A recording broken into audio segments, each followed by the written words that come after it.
Questi sono i gnocchi sbattui alla malghese, piatto povero dei nostri montanari quando andavano al alpeggio con gli animali. Si chiamano sbattui perché questo gesto significa proprio sbattere i gnocchi, quest'acqua e farina. Naturalmente l'acqua ha una temperatura che si aggira intorno ai 75 gradi per non cucinare la farina e viene impastata con l'acqua.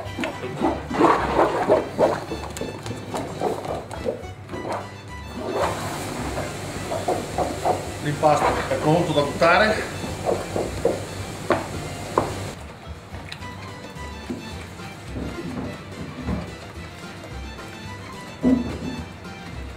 Si buttavano nel paiolo di rame sul camino, adesso per logiche esigenze igienico-sanitarie bisogna lavorare con acciaio inox.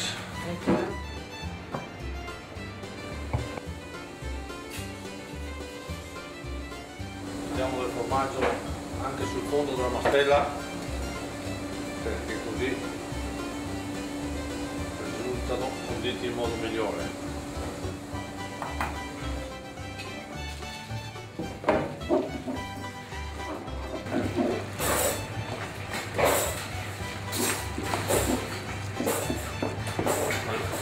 Allora questo è il burro e il burro deve essere cotto, deve cantare sui gnocchi.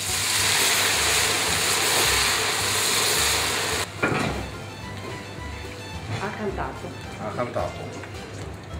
Ecco i nostri gnocchi di maiga pronti. Ecco i nostri gnocchi di maiga pronti per essere serviti. E buon appetito a tutti.